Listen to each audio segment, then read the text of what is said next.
신앙을 근거로 합니다. 자, 세 번째로 갑시다. 시작. 부활, 예수님의 부활은 기적이 아니라 진리임을 믿는다. 이 말씀 새벽에도 올렸습니다. 매우 중요한 말씀입니다. 자, 첫 번째 뭐라고 되어 있죠? 기적이 일어나지 않아도 진리는 변치 않기 때문이다. 오늘 말씀을 잘 들으시기 바랍니다. 병이 치료되지 않고 문제가 해결되지 않더라도 부활만큼은 분명하기 때문에 그렇습니다. 부활은 진리이기 때문에 그래요. 자, 병든 자가 치료되지 않을 수도 있어요. 문제가 해결되지 않을 수도 있어요. 그래서 병든 자가 치료되면 하나님께서 기적을 일으키신다. 하나님께서 표적을 나타내 주신다. 문제가 해결되면 하나님 이런 일들에 대해서 기적과 같다. 표적과 같다. 이적의 일들이 일어났습니다. 이렇게 말합니다. 근데 부활은 우리가 기적이긴 합니다만 부활은 성경은 뭐라고 하냐면 진리라고 말해요. 이 진리는 일어날 수도 있는 일이고 일어나지 않을 수도 있는 일이 아니라 이 진리는 변함없이 계속 진행되는 일이에요. 이건 바꿀 수도 없고 가감될 수도 없고 그 성분이 떨어질 수도 없는 거예요. 진리는 언제든지 100% 그대로 진리인 것입니다. 이 부활은 변할 수가 없는 거예요.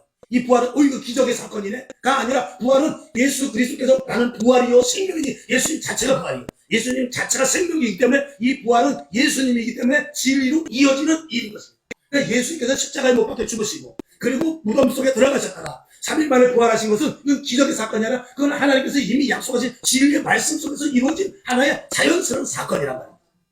이걸 우리가 알아야 돼요. 그러면 우리가 이제 한 걸음 더 나가서 조금 후에 말씀드리겠습니다.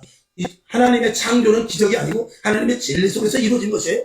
예수님께서 이 땅에 오신다는 것은 2000년 전에 예수님이 오셨지만 그 이전에 선지자들을 통해서 계속해서 선포를 했어요. 근데 그것은 그 선포로 말미암아서 예수님이 태어난 것은 그건 기적이 아니라 그건 진리의 말씀 가운데 이루어지는 진리 그 자체인 것입니다.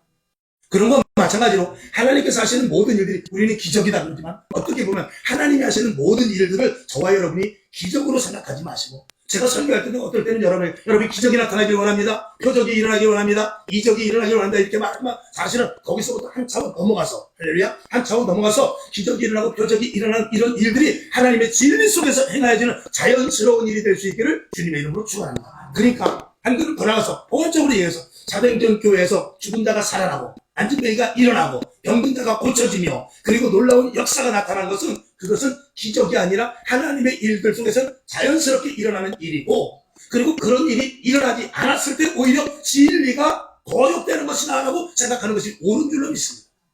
그러니까 교회는 반드시 그 안에서 하나님의 사랑이 있어야 되고 사랑이 있는 게 기적이 아니라 사랑이 있어야 그게 진리의 말씀 속에 있는 자들이며 교회 안에서 병든 자가 치유되고 마귀와 싸워 이기고 사탄과 싸워 이기며 귀신을 물리치는 것이 이것이 진리 안에서 자연스럽게 이루어지는 일인 것 이것이 바로 교회라는 것을 저와 여러분이 오늘 이 시간을 통해서 확실하게 인지되기를 주님의 이름으로 축원합니다. 그런 병든 자가 치유되지 않으면 문제가 해결되지 않으면 그리고 답답한 일들을 통해서 평안함이 없으면 그게 잘못된 것이라는 것을 우리가 오히려 역설적으로 생각하고 하나님 앞에 기도할 때 어떻게 기도해야 되냐 믿음을 가지고 기도해야 돼요. 이건 하나님 이것은 우리에게 약속의 말씀 아닙니까? 말씀은 진리이다 그러지 않습니까? 그러면 분명히 이루어질 줄로 믿습니다. 그리고 여러분에게 그런 일들이 더 많이 일어나기를 바랍니다. 어떤 분이